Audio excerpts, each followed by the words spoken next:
नमस्कार. रोखोक स्वागत प्रेक्षको. मी डॉक्टर उदय निरगुडकर. सगळा देशच घराण्याशिवाय चाललाय. बॉलिवूड पासून ते उद्योगांपर्यंत, अगदी बच्चन पासून अंबानींपर्यंत. मग मला एकट्यालाच का लक्ष करतात, मला एकट्यालाच टार्गेट का करतात, असा सवाल केलाय तो काँग्रेसचे उपाध्यक्ष राहुल गांधी यांनी. आणि हा सवाल करण्याकरता त्यांनी स्थळ निवडलं ते बर्कले विद्यापीठाचं. आणि टायमिंग काय बघा. एकीकडे स्वामी विवेकानंदांनी शिकागोच्या सर्वधर्म परिषदेत केलेल्या ऐतिहासिक भाषणाला 125 वर्ष पूर्ण झाले आहेत. आणि इकडे यांनी असे विचार व्यक्त केले. भाजप सरकार आणि पंतप्रधान नरेंद्र मोदी त्याचा गोडवा गातायत. राहुल गांधींनी परदेशातल्या विद्यापीठात बोलताना घराणेशाहीचा मुद्दा काढला. त्यांच्या या वक्तव्याचा समाचार घेण्याकरता स्मृती इराणींसकट अगदी राम माधवपर्यंत सगळ्यांनाच भाजपनं उतरवलं, मैदानात उतरवलं. राहुल गांधी हे अपयशी वारसदार आहेत असा भडीमार त्यांनी केला. भाजपनं काँग्रेसची घराणेशाही संपवण्याचा विडा उचलला आहे असे देखील पुढे आले. या देशात घराणेशाही कुणी जोपासली? वर्षानुवर्ष सत्तेवर असलेल्या काँग्रेसनं घराणेशाही जपल्याची टीका होतीये. असं असताना राहुल गांधींच्या वक्तव्याचं समर्थन काँग्रेस नेमकं कसं करणार? मुळात भारतामध्ये घराणेशाही काय यशस्वी होते?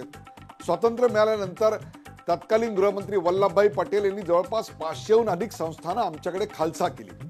हैदराबादच्या निजामापासून ते अलीगडच्या मुस्लिम शासकांपर्यंत सगळ्यांची संस्थानं त्यांनी खंबीरपणे भारतात विलीन केली.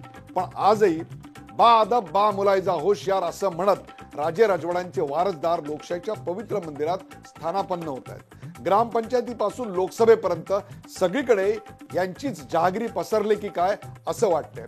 लोकसभेच्या आकडेवारीवर नजर टाकली तर 2004 मध्ये भाजपचे 14%, काँग्रेसचे 28% खासदार घराणेशाहीचा वारसा सांगणारे होते. तर हेच आकडे 2009 मध्ये भाजपचे 19% आणि काँग्रेसचे 39% हे होते. 2014 मध्ये हेच घराणेशाहीचं प्रमाण 14 आणि 47% जाऊन पोहोचले. याला खरंच लोकशाही म्हणायचं का? बरेच सगळे राजकीय वारसदार लोकशाही मार्गाने निवडून येतात, मग त्याला आक्षेप घेण्याचं कारण काय असा सवाल केला जातोय. काँग्रेसमध्ये नेहरू गांधी घराण्याचं राज्य वर्षानुवर्चस्व आहे. राहुल गांधी लवकरच पक्षाचे अध्यक्ष होणार आहेत आणि त्याच वेळी लोकसभेच्या निवडणुका देखील लागणार आहेत. नेहरू गांधी घराण्याशिवाय इतर कुणीही काँग्रेसचं नेतृत्वच करू शकत नाही या निष्कर्षाप्रत नेहरू गांधी घराणं आणि काँग्रेसजन आलेत का? त्याचाच हा परिणाम आहे का?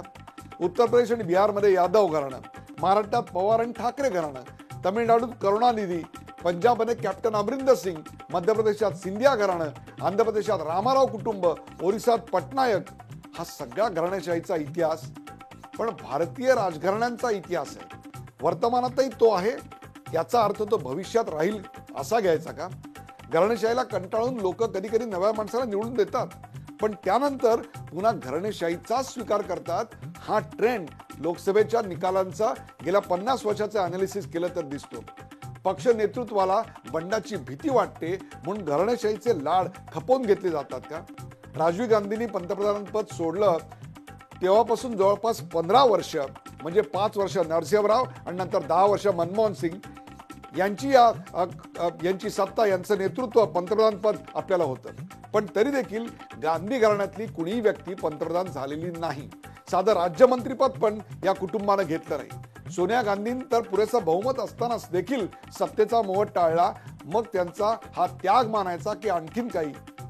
गांधीच्या नेतृत्वावर शंका उपस्थित करायची का दुसरीकडे त्यांच्यावर हल्ला चढवायचा अशी एक व्यूहरचना भाजपनं आखली आहे का?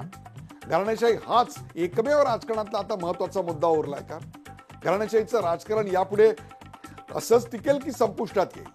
राहुल गांधींनी नोटबंदीचं अपयश, काश्मीरमधला वाढता हिंसाचार असे अनेक मुद्दे उपस्थित केले, पण त्यावर का बोललं जात नाही? चला यासारख्या असंख्य प्रश्नांचा वेध घेऊयात आजच्या खास रोखोक कार्यक्रमात political India private limited.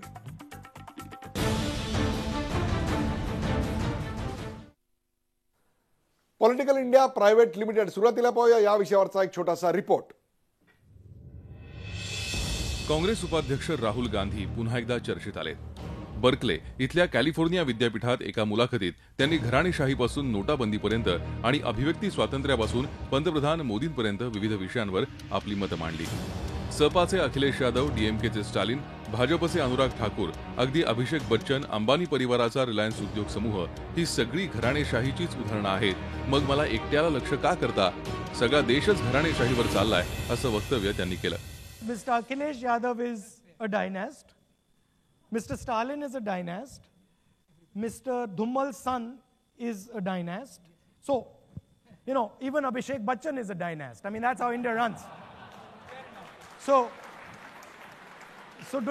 I mean, don't get after me, because that's how the entire country is running. By the way, last I recall, Mr. Ambani's kids were running their business.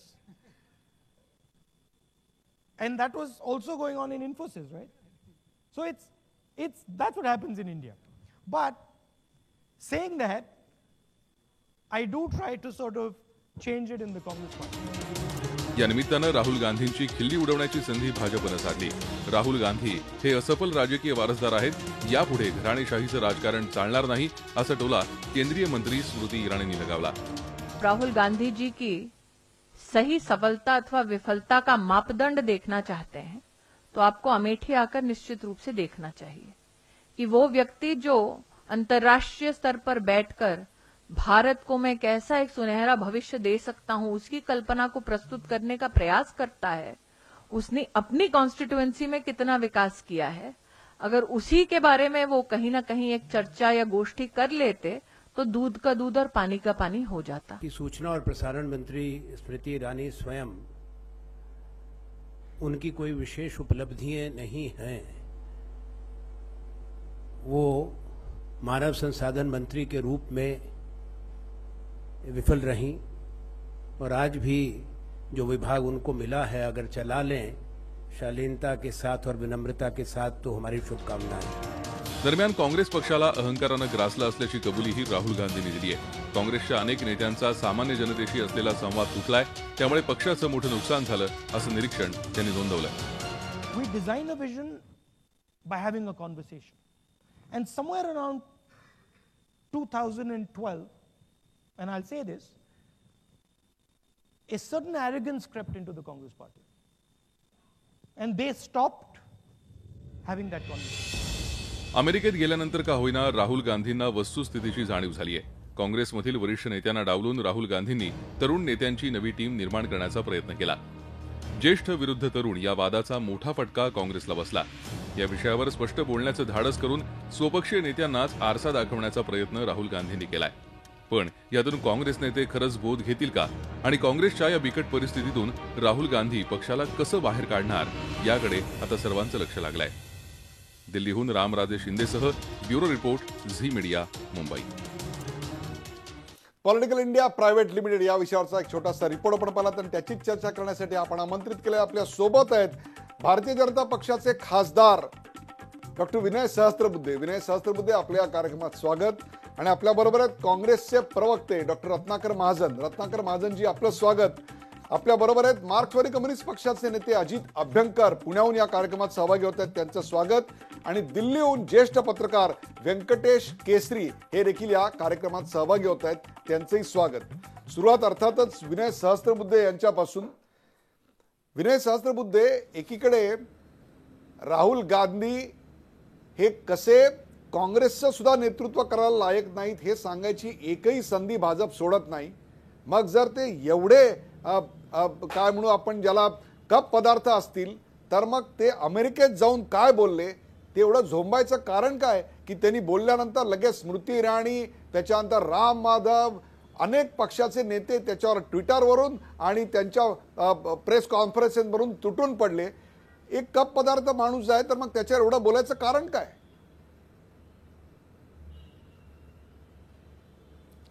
नाही, हा कोणी cup पदार्थ वगैरे आम्ही कधी कोणाला मानलेलं नाही. उलट राहुल गांधी जे बोलतात त्याची एक राजकीय प्रतिक्रिया उमटते आणि ती कधी कधी काँग्रेसच्या विरोधकांनाच अधिक लाभप्रद ठरते, हे देखील इतिहासामध्ये दिसून आले. त्यामुळे त्यांनी जरूर बोलावं, त्यांनी बोलतं राहावं आणि त्यांनी सतत बोलावं अशीच आमची इच्छा आहे. त्यामुळे तो प्रश्न नाही. पण प्रतिक्रियेचा मुद्दा इथे येतो की ज्यावेळी राहुल गांधी हे अमेरिकेत जातात, एका अत्यंत प्रतिष्ठाप्राप्त अशा विद्यापीठामध्ये भाषण करतात आणि ते भारताची एक प्रकारे मला असं वाटतं की चुकीची प्रतिमा लोकांसमोर मांडतात. त्यांनी असं म्हणणं की भारतात सगळीकडे घराणेशाहीच आहे, सगळेच पक्ष घराणेशाही, म्हणजे स्वतःच्या पक्षामधली जी घराणेशाही आहे त्याचं लंगडं समर्थन करताना केवळ राजकीय पक्षच नव्हे तर वेगवेगळ्या प्रकारच्या अन्य क्षेत्रांमध्ये देखील घराणेशाहीचा कसा वावर आहे याबद्दल त्यांनी टिप्पणी केली. ही मला असं वाटतं की देशामध्ये जी लोकशाही आम्ही जोपासली, ज्या लोकशाहीवर राहुल गांधींच्याच घराण्यातल्या इंदिरा गांधी यांनी एक प्रकारे आघात केला आणि देशावर आणीबाणी आणली, आपण सगळेजण जाणतो. पण आपण सगळ्यांनी मिळून ती आणीबाणी उलथून लावली आणि या ठिकाणी आपण लोकमताचा आदर करणारं लोकशाहीचं जे काही राज्य आहे ते पुन्हा प्रस्थापित केलं 1977 मध्ये. अशा देशाच्या लोकशाहीबद्दल अशा प्रकारची एक भावना त्या ठिकाणी परदेशामध्ये जाऊन त्यांनी व्यक्त करणं, मला असं वाटतं की हे देशाची चुकीची प्रतिमा मांडण्याजोगं आहे आणि त्यामुळे त्याला स्वाभाविकरित्या अटकाव करणं आवश्यक होतं. त्यामुळे देशाची खरी प्रतिमा ही काय आहे हे सांगणं गरजेचं होतं. त्यापुरता आक्षेप जर, आणि तो केवळ आम्हीच घेतलाय असं नाही, अनेकांच्या मनामध्ये ही भावना होती. आम्ही फक्त त्याला एक प्रकारे एक स्वर दिला आणि आम्ही हे सांगितलं की हे चुकीचं आहे. दुसरा महत्वाचा मुद्दा असा की राहुल गांधींनी तिथे भाषण केलं. माझी अशी अपेक्षा होती की एका विद्यापीठात आमच्या एका महत्वाच्या राष्ट्रीय पक्षाचे उपाध्यक्ष तिथे जातात आणि बोलतात तर काहीतरी अभ्यासपूर्ण असं बोलतील. पण त्यांनी अटलजींचा उल्लेख न करता त्यांच्या तोंडी एक वाक्य घातलं आहे जे अतिशय चुकीचं आहे. असं कधी अटलजी बोलले होते मला आठवत नाही. आणि दुसरं महत्वाचं असं की त्यांनी उदाहरणार्थ असं म्हटलं की भारतामध्ये 17 अधिकृत भाषा आहेत, जी संख्या 22 आहे. म्हणजे भारतामध्ये अधिकृत ऑफिशियल लँग्वेजेस किती आहेत याची देखील गंधवार्ता त्यांना नसावी किंवा अज्ञानातून ते चुकीचं काहीतरी बोलले. म्हणजे मला एकूण असं वाटतं की राहुल गांधींनी त्या व्यासपीठाचा जो सन्मान करायला हवा होता तो न करता देशाची चुकीची प्रतिमा मांडली. स्वतःचं एक प्रकारे घराणेशाहीमुळे निर्माण झालेलं जे काही अपयश आहे ते झाकण्याकरता सगळेच जण आमच्याच सारखे आहेत, मला एकट्याला वेगळं पाडू नका, अशा प्रकारचा एक दावा, जो एक केविलवाणा दावा आहे असं मी मानतो, तो केला. देशाच्या लोकशाहीबद्दल एक अत्यंत चुकीचं चित्र मांडलं आणि कोणताही पुरेसा गृहपाठ न करता त्या ठिकाणी त्यांनी अनेक प्रकारच्या गोष्टींवरती एक आपलं मत मांडलं. मला असं वाटतं की हे चुकीचं होतं. त्याला अटकाव करणं हे विरोधी लोकांचं कामच आहे, आमच्या पक्षाच्या लोकांचं. विनय सहस्त्रबुद्धे 4 मुद्दे आले. त्यातला पहिला मुद्दा होता तो म्हणजे भारताची चुकीची प्रतिमा भारताच्या लोकशाहीची आणि त्याबद्दल काँग्रेसची स्वतःच्या असलेली घराणेशाही त्यांनी देशावर एक प्रकारे असल्याचं जे गेलं. त्याच्यानंतर तपशिलातल्या चुका ज्या अनेक केल्या त्याच्याबद्दल आपण बोललात. या सगळ्याच्या पलीकडे जाऊन या प्रत्येक मुद्द्यावर खरं तर अनेक गोष्टी सांगता येतील. याआधी पंतप्रधान नरेंद्र मोदी अनेक ठिकाणी जाऊन परदेशात या देशातल्या या आधीच्या राजवटीबद्दल काय बोलले ते देखील सांगता येईल. परंतु मुद्दा तो नाहीये. मुद्दा असा आहे की त्यांनी त्या संपूर्ण आपल्या वक्तव्यामध्ये नरेंद्र मोदी हे संवाद कौशल्य अप्रतिम असलेले आहेत आणि त्यांचं कौशल्य अप्रतिमच आहे असंही विधान केलंय. याच्यात तर पंतप्रधानांचा कुठे अपमान झाला नाही ना? याच्यात तर पंतप्रधानांना एक प्रकारे त्यांनी पावतीच दिलेली आहे. याबद्दल आपण काय सांगाल?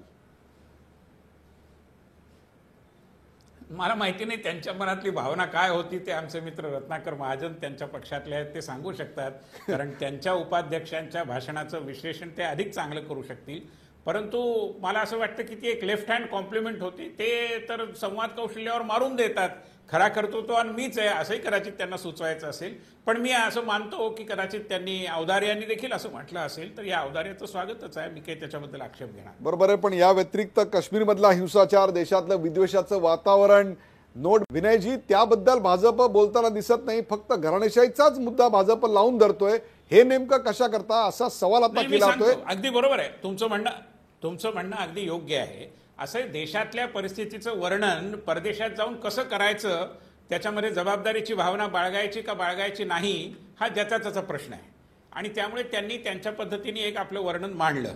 आता ते इंटरप्रिटेशन असल्यामुळे त्याच्याबद्दल आम्ही आक्षेप घेत नाही किंवा त्याच्याबद्दलची फारशी टीका टिप्पणी झाली नाही. परंतु जे चुकीचं चित्र देशाच्या लोकशाही व्यवस्थेबद्दल मांडलं गेलं की हा देश असाच आहे हो, आम्ही घराणेशाहीनेच चालतो, इथे तर घराण्याचंच रक्ताच्या नात्यावरच एक प्रकारे वंश परंपरेने चालतं, असं म्हणणं हे मला असं वाटतं की या देशातल्या 125 कोटी जनतेचा अपमान आहे, या देशातल्या मतदारांचा अपमान आहे. आणि ही केवळ काहीतरी चूक झालेली आहे, जाता जाता काहीतरी थोडंसं एक गफलतीने ते बोलले आहेत असं मला वाटत नाही. हा स्वतःच्या पक्षातल्या घराणेशाहीचं समर्थन करण्याच्या नादामध्ये त्यांनी देशातल्या संपूर्ण लोकशाहीला एक प्रकारे अतिशय मी असं म्हणेन की कमी दर्जाचं असं एक प्रकारे प्रस्तुत केलेलं आहे.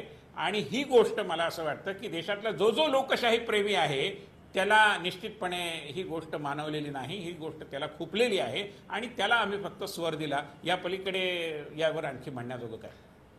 रत्नाकर महाजन, या चारही मुद्द्यांवर आपली प्रतिक्रिया किंवा काँग्रेसकडून काय प्रत्युत्तर येणार आहे की या देशातल्या लोकशाहीची बदनामी केली, घराणेशाहीचं समर्थन केलं, तपशिलातल्या चुका त्यांनी समोर आणल्या, किंबहुना पंतप्रधानांबद्दल गौरवोद्गार काढताना सुद्धा त्यातनं काहीतरी वक्रोक्ती येईल की काय अशा स्वरूपाचं एक विधान त्यांनी केलं, काय सांगाल?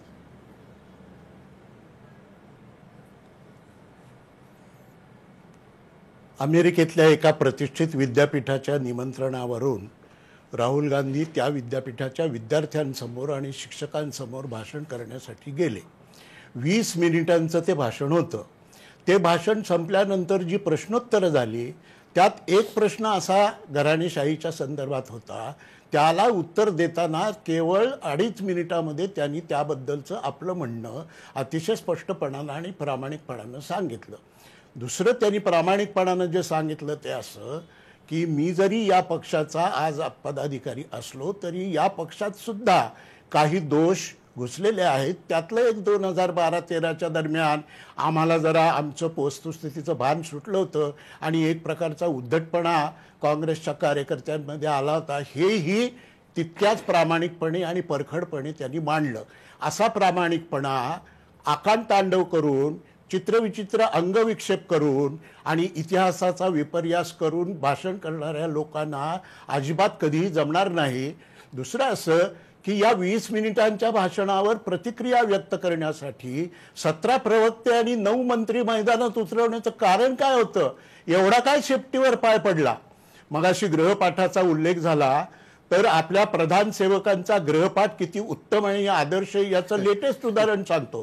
ते असं म्हणाले की 1865 साली जमशेदजींनी पहिल्यांदा जे उद्योग सुरू केला तो विवेकानंद यांच्या सांगण्यावरनं केला. 1865 साली विवेकानंद फार तर 5-6 वर्षांचे होते. 5-6 वर्षांच्या विवेकानंदांनी जमशेदजी टाटांना पत्र लिहिलं आणि त्या बालबुद्धीच्या सांगण्यावरनं जमशेदजी टाटांनी पहिली ट्रेडिंग कंपनी सुरू केली आणि पुढे त्याचं औद्योगिक साम्राज्यामध्ये रूपांतर झालं. यापेक्षा उत्तम, आदर्श आणि अनुकरणीय गृहपाठ काय हो असू शकतो? आणि परदेशी भूमीवर जाऊन बोलण्याचा प्रश्नच जर निघाला असेल तर जपानपासून ते अमेरिकेपर्यंत प्रधान सेवकांनी जी जी भाषणं केली ती आपण काही अजून विसरलो नाही, कारण ती रिसेंट हिस्ट्रीचा भाग आहे. क्या पाप किया था पिछले जन्म में इसलिए भारत में जन्म पाए. किती राष्ट्राभिमानाने ओतप्रोत भरलेलं वाक्य आहे हो. असं काय करता? समग्र भारतीय जनता ती किती येते त्यांना माहिती आहे, कारण ते सदैव तो आकडा सांगत असतात. आता तो आकडा कधी एकदा जनगणनेत आला तोच अजून त्यांनी लावून धरला ही गोष्ट सोडून द्या. पण ती जी काही जनता आहे जेवढी केवढी असेल त्या जनतेमध्ये राष्ट्राभिमानाचं, देशभक्तीचं केवढं मोठं वारं त्या एका भाषणाने संचारलं होतं. असं काय करता? त्यामुळे प्रधान सेवकांचा अत्यंत उत्तम, ॲक्युरेट आणि अनुकरणीय गृहपाठ आणि राहुल गांधींचा अत्यंत अनौपचारिक, साध्या-सुध्या शब्दात मांडलेला गृहपाठ यांची तुलनाच होऊ शकत नाही. हे अगदी बरोबर आहे. मुद्दा काय आहे? मुद्दा असा आहे की त्या 20 मिनिटांच्या भाषणामध्ये त्या चलनबंदीपासून, GST पासून ते देशात असलेल्या एका विचित्र कुंठेच्या वातावरणाबद्दल जे मतप्रदर्शन राहुल गांधींनी केलं त्याच्यावर बोलण्यासारखं काही नाही. त्यामुळं अत्यंत उच्च विद्या विभूषित विदुषींना पुढं करून त्यावर जो गैरलागू प्रहार करण्यात आला तो आता अंगाशी येत आहे हे बघून, आणि याला साक्ष आपली सगळी समाज माध्यमं आहेत. ज्या समाज माध्यमांच्या जीवावर एवढं सगळं केलं आणि हे दुधारी शस्त्र आहे हे लक्षात आल्याबरोबर अरे सावध राहा रे, त्याच्यापासून सावध राहा, ते काही खरं नाही असं ते जे तडीपार ग्रहस्थ आहेत ते सांगत फिरतायत. त्याच्यावर नाही लक्षात येतं समाज माध्यमांची शक्ती काय आहे ती. या सगळ्या परिस्थितीमध्ये जर विचार करायचा असेल तर 20 मिनिटांच्या भाषणामध्ये देशापुढच्या परिस्थितीबद्दल त्यांनी जे सांगितलं त्याला सबस्टॅन्टिव्ह उत्तरं देता येत नाहीत. म्हणून अशा प्रकारे त्याचं थिल्लरीकरण करायचं हीच यांची आजपर्यंतची रीत आहे. सरस्वती यांच्या घरी पाणी भरते त्याच्या आधारे त्यांचं जे शब्दभांडार आहे ते देशासमोर ते सदैव खुलं ठेवतात. याबद्दल जितकी कोटी भारतीय जनता असेल त्यांनी त्यांचं सदैव ऋणीच राहिलं पाहिजे. आपल्या नेहमीच्या उपहास गर्भ अशा शैलीमध्ये या प्रत्येक मुद्द्यांचा आपण समाचार घेतलाय. अजित अभ्यंकर, आपला एक पक्ष असा आहे की याच्यावर घराणेशाहीचा आरोप इतरांसारखा करता येणार नाही, किंबहुना एखादाच अपवाद वगळला तर आपल्या पक्षामध्ये फारशी घराणेशाही किंबहुना येणार नाही अशा प्रकारचीच काळजी घेतली जाईल अशी आपली पोलादी रचना आपल्याकडे असते. परंतु राहुल गांधी हे स्वतःचं राजकीय अपयश लपवण्याकरता घराणेशाहीचा मुद्द्याचं समर्थन करताना दिसत आहेत आणि त्याच मुद्द्यावर इतर मुद्द्यांना टाळून फक्त त्याच मुद्द्यावर भाजप त्यांना कोंडीत पकडू इच्छित आहे.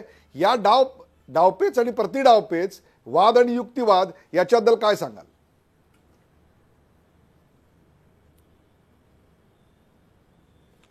मला असं वाटतं की आपण या विषयावरती जी चर्चा करतो आहोत त्याचे दोन विषय आपण काय एकत्र मिक्स केलेले आहेत हे मला अजून कळलेलं नाही आहे. राहुल गांधी हे घराणेशाहीनी काँग्रेसच्या अंतर्गत एका पदावरती पोहोचलेले आहेत का किंवा काँग्रेसमध्ये घराणेशाही आहे का याच्यावर चर्चा होऊ शकते. अर्थातच ती शिवसेनेत सुद्धा आहे. शिवसेना हा पक्ष घराण्यावरतीच उभा आहे, ते तर दुसरं काही नाहीच आहे. पण विनय सहस्रबुद्धेंना ते कदाचित माहिती नसेल, म्हणजे माहिती होईल काही दिवसांनी, पण आता माहिती नाही बहुतेक त्यांना. त्यांच्या स्वतःच्या पक्षामध्ये आता त्यांचे उपमुख्यमंत्री होते, ते गेल्यानंतर त्यांची कन्या ही कशी राजकारणात आली हे त्यांना माहिती नसेल. त्यांचे एक थोर नेते प्रमोद महाजन हे गेल्यानंतर त्यांच्या कन्या कशा खासदार झाल्या हे त्यांना माहिती नसेल. पण याला घराणेशाही म्हणत नाहीत, कारण ती भाजपची आहे. मुद्दा असा आहे की घराणेशाहीवर चर्चा करायची आहे का काँग्रेसच्या घराणेशाहीवर करायची आहे का राहुल गांधींवर करायची आहे, काहीतरी एक आपण निश्चित करूया. मला असं वाटतं की चर्चेचा नेमका रोखच कळत नाही आणि म्हणून भाजपला जे सोयीचं आहे ते त्यांनी बोलायचं, कारण त्यांचे अनेक प्रवक्ते आहेत, त्यांना प्रसिद्धी मिळते. माझ्या मते मुद्दा हा आहे की परदेशामध्ये गेल्यानंतर जगात कुठेही जाऊ द्यात, म्हणजे परदेशात गेल्यानंतर भारताबद्दल काय बोलायचंच नाही का, म्हणजे हा काय प्रकार काय मला कळत नाही. त्यांना जर प्रश्न विचारला की तुम्ही घराणेशाहीने या पदावर आहात का, तर त्यांनी काय उत्तर द्यायचं, मी आहे. त्यांना जर तसं वाटत नसेल तर त्यांनी त्यांच्या मनातलं सांगितलं, हा परदेशात देशाची नालस्ती केली, हा अत्यंत बकवास अशा प्रकारचा आरोप आहे. याच्याप्रमाणे तुम्ही देशाबाहेर गेल्यानंतर देशाच्या अभिमानांनी फक्त स्वतःची देशातल्या समस्यांबद्दल बोलायचंच नाही. काय सांगताय तुम्ही विनय सहस्रबुद्धे, हा कुठला नॉर्म सांगताय? म्हणजे देशातले सगळे पंडित बाहेर जातात ते काही देशद्रोही आहेत का? म्हणजे तुमचा देशप्रेमी देशद्रोही ह्या लाईन जे आहेत ते तुम्ही इथं चालवताय विनाकारण, काही कारण नसताना. तुम्ही शब्द नाही वापरलात तो, पण तुम्हाला सुचवायचे ते. दुसरा मुद्दा असा की आता घराणेशाहीबद्दल मी बोलतो. ही घराणेशाही भारतामध्ये सगळीकडे आहे, कारण वारसा हक्काच्या प्रॉपर्टीवरच हा देश चालतो. ती सरंजामशाही असेल किंवा भांडवलशाही असेल. अहो आता जी कॉर्पोरेट आपण जे त्यांनी नावं घेतली ती चुकीची नाही घेतली, अजून 100 नावं सांगता येतील, टाटांपासून सगळी नावं सांगता येतील. भारतामधले उद्योगपती हे औद्योगिक सरंजामदार आहेत, हे उद्योजक नाहीत. त्यांनी स्वतःचे प्रॉडक्ट डेव्हलप केले, स्वतःची काही पेटंट्स घेतली का, पेटंटची एकदा व्यवस्था मान्य आपण करतच असू तर काही मोठं साम्राज्य तयार केलं असं नाही आहे. हे कंपन्यांचे 10% शेअर हे स्वतःच्याकडे ठेवून आपण जाणता उदयनिर्गुण आपण या क्षेत्रातले आहात, 100% कंपनी ताब्यात कशी ठेवायची आणि ती पुन्हा घराणेशाहीने कशी चालवायची आणि मॅनेजिंग डायरेक्टर म्हणून स्वतःचाच मुलगा कुठली पात्रता नसताना कसा बसवायचा, हे सर्व औद्योगिक घराण्यांच्या मध्ये तेच चालतं आणि याच्यामध्ये वेगळं काही नाही. अंबानींकडे सुद्धा काही वेगळं नाही. तेव्हा ही सरंजामदारी आहे, ही भांडवली सरंजाम म्हणजे भांडवली वळणाची सरंजामदारी आहे. याच्याबद्दल बोललं पाहिजे. आणि काँग्रेस पक्षामध्ये घराणेशाही हा निश्चितपणे आक्षेपाचा मुद्दा आहे आणि काँग्रेस पक्षाच्या अवनतीचं ते सुद्धा एक कारण आहे असं माझं स्पष्ट मत आहे. परंतु हा चर्चेचा वेगळा विषय आहे. याच्यामध्ये देशात काय बोलले, देशाबाहेर काय बोलले, गैरलागू मुद्दे करण्याचं कारण नाही.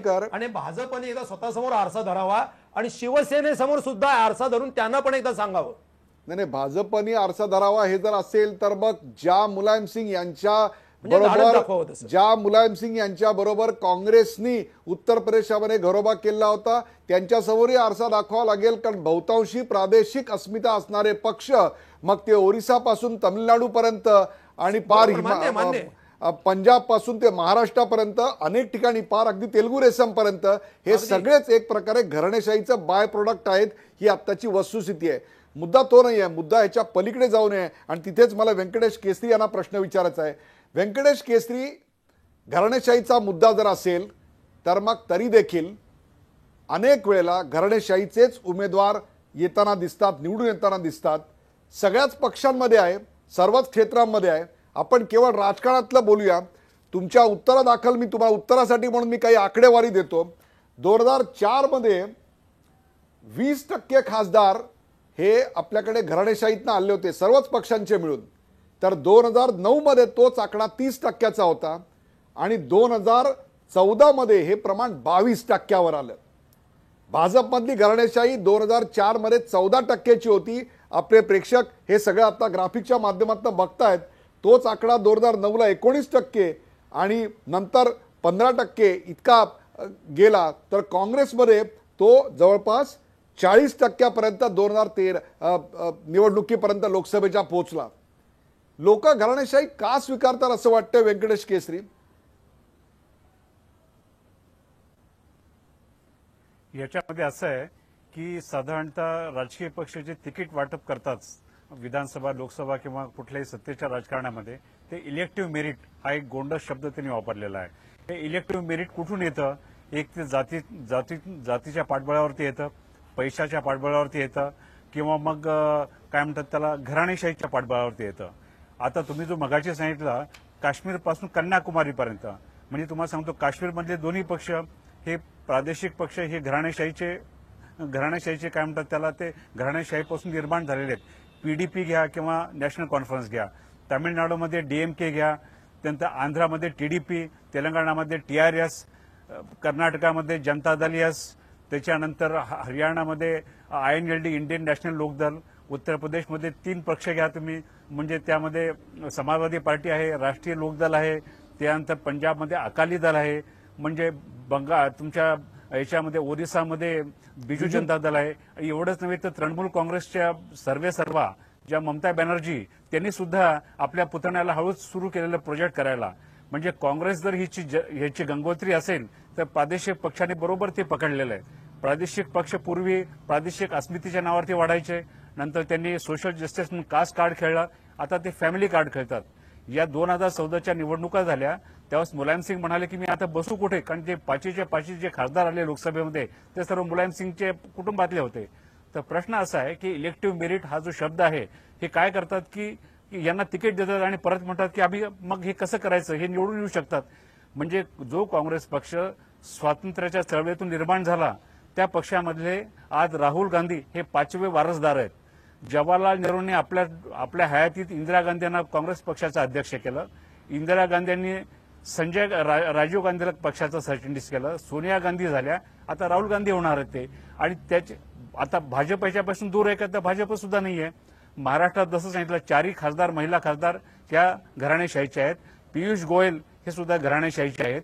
आणि भाजपमधल्या वरिष्ठ पातळीवरती याची लागण झाली नाही, पण जसा जसा हा पक्ष सत्तेत मुरेल त्या प्रमाणात ही लागण वाढत जाईल. आता मला सांगा व्यंकटेश केसरी, पश्चिम महाराष्ट्रावर हो बरोबर आहे, भाजपचे खासदार प्रत्येक ठिकाणी अशी आपल्याला उदाहरणं देता येतील, प्रत्येक पक्षामध्ये देता येतील, लोक ते स्वीकारतायत हेही दिसतंय. त्याच्यावर मी आपल्याला प्रश्न विचारीन, परंतु सवाल आहे राहुल गांधींनी अशा प्रकारे घराणेशाहीचं एक प्रकारे समर्थन किंवा एक प्रकारे विश्लेषण केल्यानंतर भाजप फक्त त्यांना याच विषयावर का टार्गेट करतंय? काश्मीरमधला हिंसाचार असेल किंवा बाकीच्या मुद्द्यांवर ते का बोलत नाहीत? काय याच्यातलं राजकारण आहे, काय वाटतं आपल्याला? याचं कारण असं की 2 गोष्टीवरती भाजप डिफेन्सिव्ह आहे. एक जीएसटी आणि दुसरं चलनवाढ किंवा डिमॉनिटायझेशन. ते काही जरी म्हणत असले तरी ह्याचा फटका जे भाजप चाहते आहेत त्यांना बसलेला आहे. आता तो किती प्रमाणात निवडणुकीतनं व्यक्त होईल हा वेगळा भाग आहे. भाजपासाठी काश्मीर प्रश्न हा अवघड आहे, डिमॉनिटायझेशन जीएसटी ही अवघड आहे. नंतर जे राहुल गांधींनी सांगितलं की हेट्रेट, हिंसेचं राजकारण, द्वेषाचं राजकारण, पोलरायझेशनचं, कम्युनल पोलरायझेशनचं राजकारण, याच्यावरती भाजप बोलू शकत नाही. कारण त्यांनी सांगितलं की काश्मीरमधला हा जो प्रश्न आहे तो हळूहळू तर टेररिझमपासून आता तो परत वाढत चाललेला आहे आणि त्याला सोल्युशन नाही आहे. तर त्यामुळे त्यांना सर्वात सोपं होतं घराणेशाही. आणि घराणेशाही राहुल गांधी प्रथम बोललेले नाही आहेत. सोनिया गांधींनी ज्यावेळेस त्या काँग्रेस पक्षाच्या अध्यक्ष झाला त्यावेळेस हेच मुद्दे मांडले होते आणि समर्थन केलं होतं, Y me why not others म्हणून. राहुल गांधींनी तेच त्या भाषणात त्यांनी सांगितलेलं आहे. ज्यावेळेस राहुल गांधी काँग्रेसचे खासदार झाले त्यावेळेस दिल्लीतल्या वर्तमानपत्रांनी हे लिहिलं होतं की पंतप्रधान होण्यासाठी हे राजकारणात आले म्हणून. त्यामुळे ते नवीन काही नाही आहे. पण भाजपाला इतर जे प्रश्न आहेत त्या बोलण्यावरती त्यांना अडचण होती, त्यामुळे त्यांनी हा सोयीस्कर मुद्दा पकडला. आणि आणखी दुसरं वैशिष्ट्य म्हणजे प्रादेशिक पक्षांनी भाजप आणि काँग्रेसच्या कलगीतुऱ्यापासून स्वतःला अलिप्त ठेवलेलं आहे. विनय सहस्त्रबुद्धे 3 मुद्दे आणि त्या तिन्ही मुद्द्यांची उत्तरं काँग्रेसकडनं आली. ते म्हणजे बदनामी अजिबात केलेली नाही, किंवा बदनामी झाली असेल तर यापूर्वी प्रधानमंत्री ज्यांचा उल्लेख प्रधान सेवक असा रत्नाकर महाजन यांनी केला, त्यांनी परदेशात जाऊन या देशाची अधिक बदनामी केलेली आहे, बदनामीकारक वक्तव्य केले आहेत, त्याचा मुद्दा मांडला. तर याचबरोबर अजित अभ्यंकर यांनी एक भाजपचं एक वेगळं रूप दाखवताना भाजपमधल्या घराणेशाहीचा वारंवार उल्लेख केला. या पलीकडे जाऊन एक मुद्दा, आणि या तिन्ही मुद्द्यांची आपल्याकडनं उत्तर, आणि ते म्हणजे राहुल गांधींनी भाजपवर एका ट्रोलिंग ऑपरेशन सारखा सदृश्य असा आरोप केलाय की 1000 भाजप समर्थक कम्प्युटरवर बसतात आणि अफवा पसरवतात आणि त्यांचं नेतृत्व करणारे देशाचं नेतृत्व करतात, असं विधान त्यांनी केलंय. या तिन्ही गोष्टींवर आपलं उत्तर विनय सहस्त्रबुद्धे. असं आहे की मी अपेक्षा करत होतो की आदरणीय रत्नाकर महाजनजी घराणेशाहीच्या मुद्द्याबद्दलही काहीतरी बोलतील, पण त्यांनी अत्यंत सफाईदारपणे त्या मुद्द्याला बगल देत आपल्याकडचं जेवढं म्हणून उपहास कौशल्य आहे ते सगळं पणाला लावून एक प्रकारे प्रधान सेवक असं म्हणत नरेंद्र मोदींची जेवढी म्हणून निंदा नालस्ती करता येईल, जेवढे म्हणून त्यांना टोमणे वारता येतील, जेवढं म्हणून त्यांना एक प्रकारे वक्रोक्तीने उल्लेख त्यांचा करता येईल तसा करण्यामध्ये त्यांचं सगळं चातुर्य आपल्याला दिसलं. त्यांच्या चातुर्याला माझा सलाम आहे. पण त्यांनी जाता जाता घराणेशाहीबद्दल बोलले असते तर बरं झालं असतं, पण त्याबद्दल बहुधा त्यांनाही त्याचं समर्थन करणं अवघड वाटत असेल, कारण ते पहिल्यापासून काही घराणेशाहीचे समर्थक नव्हते. मला माहिती आहे आणीबाणीमध्ये त्यांची भूमिका वेगळी होती. पण मुद्दा तो नाही. मुद्दा हा आहे की घराणेशाहीच्या संदर्भामध्ये आता तुम्ही म्हणालात की आरोप असा केला गेला की भाजपमध्ये घराणेशाही. मी आपल्याला लिहून देतो की राहुल गांधी हे सोनिया गांधी यांचे पुत्र आहेत म्हणून अध्यक्ष होतात, किंवा आपण पाहतो की देवेगौडांचे चिरंजीव हे त्यांचे पुत्र आहेत म्हणून त्या पक्षाचे अध्यक्ष होतात, लालू यांचे पुत्र हे त्या लालू प्रसादांचे चिरंजीव आहेत म्हणून त्या पक्षाचे अध्यक्ष होतात. असं भारतीय जनता पार्टीत कधीही झालेलं नाही, कधीही होणार नाही. आणि त्यामुळे घराणेशाहीनी पक्ष चालला जातो, पक्ष हा प्रॉपर्टीसारखा चालवला जातो. आमच्याकडे ते नाही झालेलं. गोपीनाथराव मुंडे यांच्या मुलीला तिकीट देणं आणि प्रमोद महाजनांच्या मुलीला उमेदवारी देणं याच्यामध्ये फरक आहे. या मुलींनी पक्षाचं काम केलेलं आहे. अनुराग ठाकूर यांचा उल्लेख राहुल गांधींनी जाता जाता केला. त्यांनी पण काम केलेलं आहे. पक्षाचे कार्यकर्ते आणि कार्यकर्त्याला केवळ तो मुलगा आहे म्हणून तिकीट नाकारणं असं आम्ही केलेलं नाही. पण याचा अर्थ धुमळ यांच्या नंतर आमचे अनुराग ठाकूर मुख्यमंत्री झाले नाहीत कधी, आणि इथे झाले. शंकरराव चव्हाणांचे मुख्य पुत्र अशोक चव्हाण हे मुख्यमंत्री झाले. पण ही उदाहरणं सगळी स्वाभाविकरित्या काँग्रेसला आणि त्यांच्या मित्रपक्षांना गैरसोयीची आहेत, त्यामुळे तिथे देणार नाहीत. आता प्रकाश कराट आहेत आणि वृंदा कराट आहेत, या काही घराणेशाहीच्या आहेत असं म्हणता येईल का आपल्याला? दोघांचंही कर्तृत्व आहे. त्यामुळे त्याच पद्धतीने याही सगळ्यांचं कर्तृत्व आहे. त्या कर्तृत्वाने या लोकांना संधी दिली गेली आणि लोकांनी त्यांना निवडून दिलं आहे. त्यामुळे हा घराणेशाहीचा आयत तबकात घालून त्यांना सत्ता मिळाली असं झालेलं नाही, जे राहुल गांधींच्या बाबतीत झालं. आणि त्यामुळे राहुल गांधी तर रिलक्टंट होते, त्यांना सत्ता घ्यायची नव्हती, पण मग सत्ता मिळाली आणि मग त्यावर ते स्वार झाले, आपण पाहतो आहोत. त्यामुळे मला असं वाटतं की उपहासापेक्षा मुद्द्यांना तोंड देणं, त्याला त्या पद्धतीने रोखठोक उत्तर देणं, असं काही घडलं तर याच्यामधनं आपल्याला काही वेगळ्या पद्धतीने ही चर्चा पुढे नेता येईल. विवेकानंदांचा विषय रत्नाकर महाजनांनी मांडला. त्यांनी याबद्दलचा पत्रावर हे काही पंतप्रधानांच्या कल्पनेतनं काही आलेलं नाहीये आणि यांनी पत्र सुरुवातीला लिहिलेलं नाही. एकूण त्यांनी असं म्हटलं की टाटांनी या देशामध्ये उद्योगधंदे आणावेत, अशा प्रकारचा किंवा भारतामध्ये मॅन्युफॅक्चरिंग सुरू करावं या प्रकारचा तो पत्रव्यवहार आहे. तो सुरुवातीला झालेला आहे, विवेकानंदांच्या लहानपणी झालेला आहे. असा कुठलाही त्या ठिकाणी मुद्दा पंतप्रधानांनी मांडलेला नव्हता. त्यामुळे चुकीच्या मुद्द्यांचा परामर्श घेण्याच्या शैलीमध्ये उपहासा नाही आणि या पद्धतीने एक त्याची थट्टा करून, त्याची मस्करी करून आपण मुद्द्याला बगल द्यावी, मला असं वाटतं की हे योग्य नाही. मी महाजनांकडनं तरी कमीत कमी अशी अपेक्षा करत. आपण जे ट्रोलिंग बद्दल बोलतो, 1000 भाजप समर्थक अफवा पसरवतात कॉम्प्युटरवर बसून, या आरोपाबद्दल काय सांगाल विनय सहस्त्रबुद्धे? हीच एक अफवा आहे आणि त्या अफवेला पसरवणारे स्वतः राहुल गांधी आहेत. तुम्ही कोणी आमचे भाजपची कार्यालय सगळीकडे आहेत, कुणी येऊन पहा, असं कुणी बसलेलं नाही. भारतीय जनता पार्टीच्या समर्थनार्थ सगळी जनता आहे आणि त्यातले काही जण सोशल मीडियावर आपापल्या पद्धतीने, ते काही सगळे भाजपनी सर्टिफाय केलेले कार्यकर्ते असं अजिबात नाही, ते त्यांच्या पद्धतीने मांडत असतात. तिकडेही लोक मांडत असतात, जे भाजप विरोधी आहेत तेही वेगवेगळ्या प्रकारची विधानं करत असतात. त्यामुळे त्याला भाजपच्या नावावर त्याची पावती फाडावी हा या इतका बालिशपणा दुसरा नाही. आणि मला असं वाटतं की त्यामुळे कोणी त्यांना त्या पद्धतीच्या विधानांना गंभीरपणे घेतही नाही. 2 महत्वाचे मुद्दे आणखीन मांडले गेले, त्याच्यावर आपण काय उत्तर द्याल विनय सहस्त्रबुद्धे? त्याचा पहिला मुद्दा आहे की संघात देखील घराणेशाही नाही का? सरसंघचालकांची निवड लोकशाही मार्गाने होते का?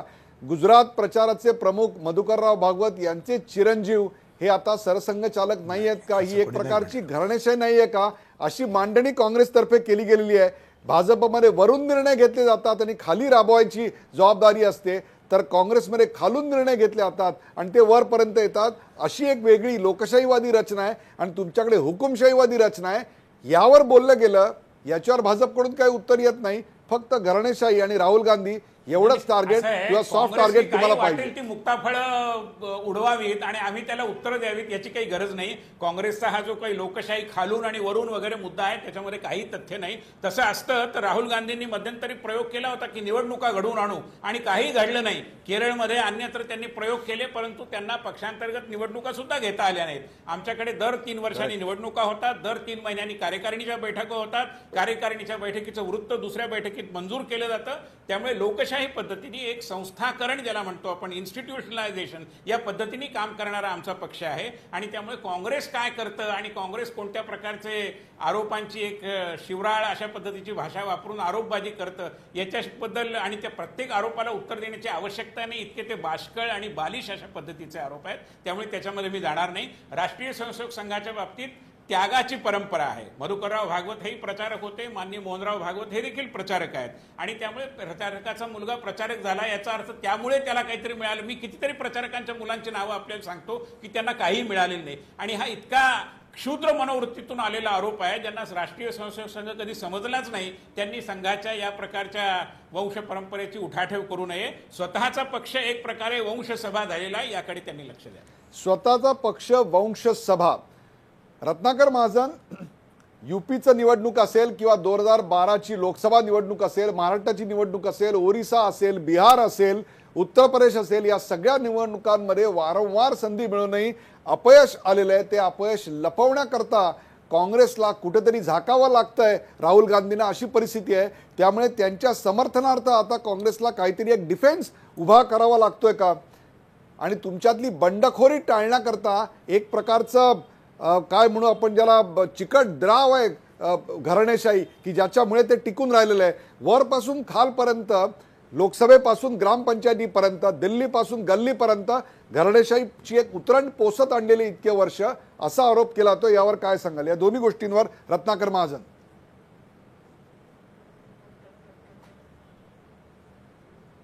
पहिली गोष्ट अशी की प्रधानसेवक मी ज्यांना म्हणतो त्यांनी स्वतःलाच प्रधानसेवक असं जाहीरपणे म्हणवून घेतलेलं आहे.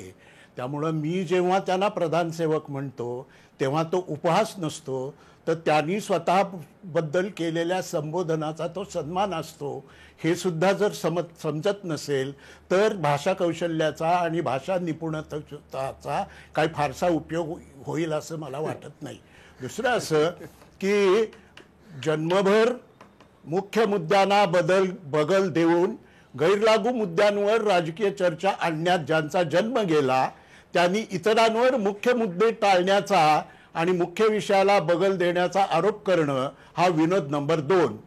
विनोद नंबर 3 असा की या सर्व व्यापारामध्ये, या सर्व व्यवहारामध्ये राहुल गांधींच्या 20 मिनिटांच्या भाषणामध्ये जे सबस्टॅन्टिव्ह मुद्दे त्यांनी सांगितले, त्या सबस्टॅन्टिव्ह मुद्द्यांबद्दल काही उत्तर अजून तरी दिलं आहे का? रिझर्व्ह बँकेने उत्तर दिलेलं आहे, चीफ इकॉनॉमिक ॲडवायझरनी उत्तर दिलेलं आहे, रिझर्व्ह बँकेच्या माजी गव्हर्नरनी उत्तर दिलेलं आहे, अशा सर्व त्या क्षेत्रातल्या अधिकारी मंडळींनी उत्तर दिलेलं आहे. पण ज्यांच्यावर या निर्णयाची जबाबदारी आहे आणि जे असे म्हणाले होते की या नोटबंदीच्या निर्णयाबद्दल जगभरच्या अर्थशास्त्रज्ञांकडे पॅरामीटर्सच नाहीत. अरे काय काय आता याच्यासारखं धाडस दुसरं काही असू शकतं का? म्हणजे जगभरच्या अर्थशास्त्रज्ञांना जे कळत नाही ते मला कळलं आणि त्यातून मी हे एका रात्रीत निर्णय जाहीर करून मोकळा झालो, असा ज्यांचा अतिशयोक्तीपूर्ण दावा आहे त्यांना या निर्णयाच्या अंमलबजावणीवर त्यांनी मागितलेल्या 50 दिवसाच्या दुप्पट दिवस झाल्यानंतर सुद्धा याच्या बाबतीत उत्तरं देता येत नाहीत. याला काय म्हणावं? तेव्हा इतरांवर मुख्य मुद्द्याला बगल देण्याचा आरोप करण्यापूर्वी आपल्यावरच्या आरोपांना जेवढे कोटी लोक देशात असतील किती आहेत मला माहित नाही, त्या सगळ्यांना पटेल असं उत्तर एकदा तरी द्या हो. एकदा. फार आम्ही म्हणत नाही संसदेत उत्तर देत नाही, आपल्या सभांमध्ये उत्तर देत नाही, पत्रकार परिषद तर एकही घेतली नाही, पत्रकार परिषद तर एकही घेतली नाही. उलट राहुल गांधींनी त्या भाषणानंतर विचारलेल्या प्रश्नांना कॅन्डिडली उत्तर दिली. हा दोघांमधला फरक आहे.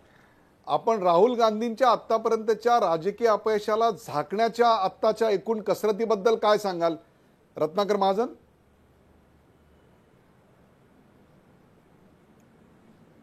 असं आहे की राजकीय पक्ष हे शेवटी लोकाश्रयावर अवलंबून असतात, नंबर 1. नंबर 2, राजकीय पक्ष हे निवडणुकात मिळवणाऱ्या यशापयशावर त्यांचा मोठेपणा, लहानपणा, प्रस्तुतता किंवा अप्रस्तुतता ठरत नाही. महाराष्ट्रामध्ये एक पक्ष असा होता की ज्यांनी 52च्या निवडणुकानंतर आपण इथून पुढे निवडणुका लढवायच्या नाहीत असा निर्णय घेतला होता. असा एक पक्ष होता, त्याचं नाव लाल निशाण पक्ष, जो आत्ताच कम्युनिस्ट पक्षामध्ये विलीन झाला. त्यामुळे निवडणुका आणि राजकीय पक्ष यांचा परस्पर संबंध काय असतो आणि त्यातल्या यशापयशाचे मापदंड काय असतात याच्याबद्दल हराळ लास्केनी सुद्धा अजून काही लिहून ठेवलेलं नाही. आता भारतीय लास्के त्याच्याबद्दल जर काही भाष्य करणार असतील तर आम्ही त्यांची वाट बघतोय.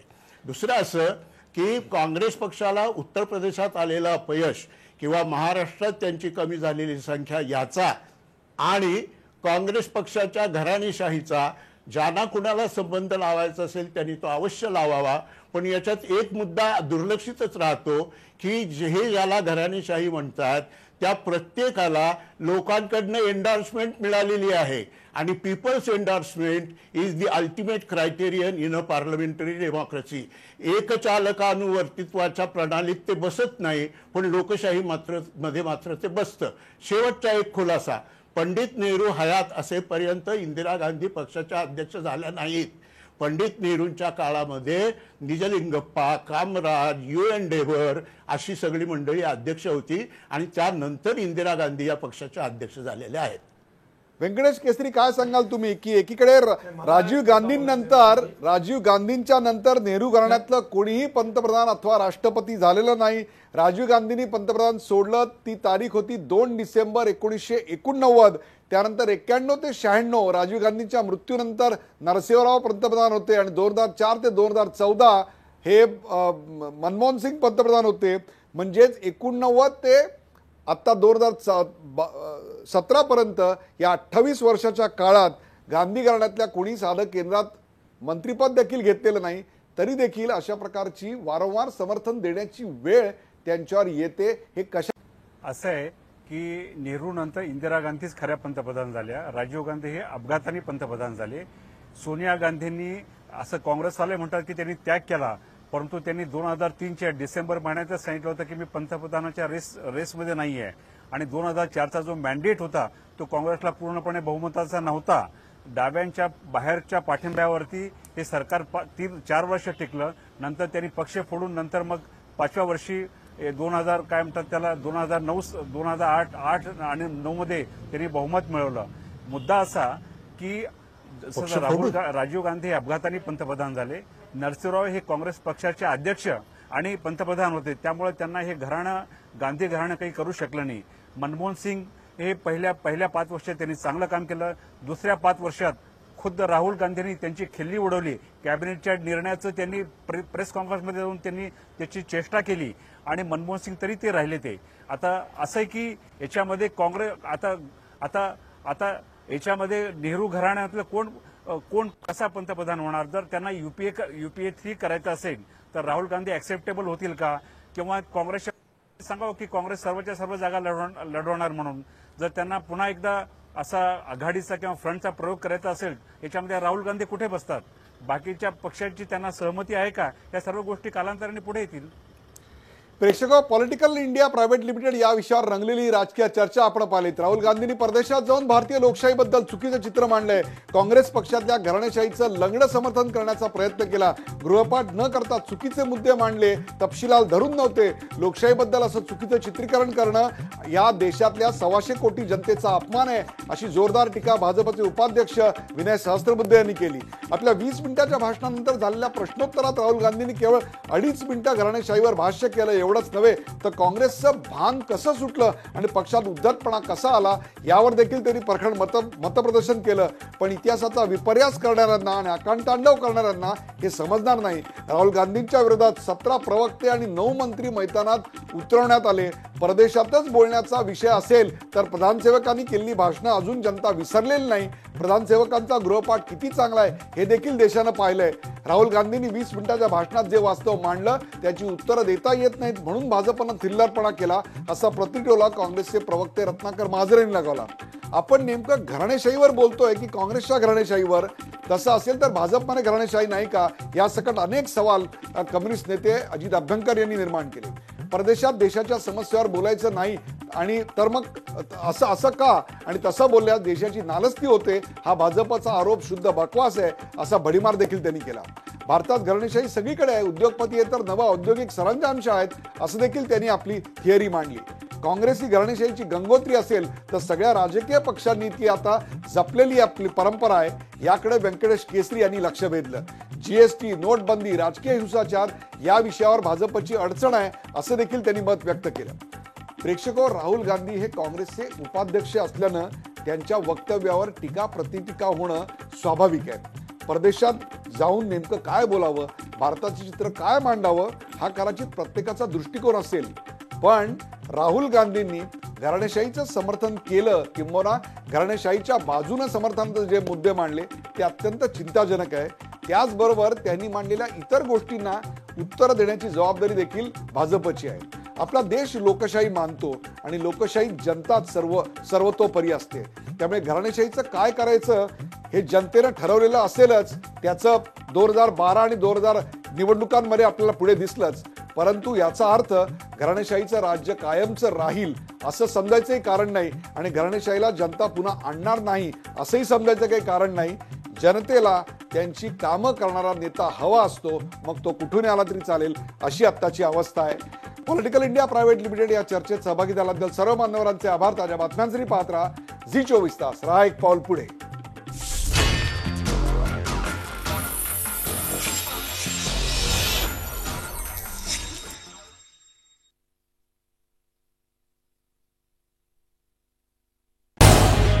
झी 24 तास रहा एक पाऊल पुढे.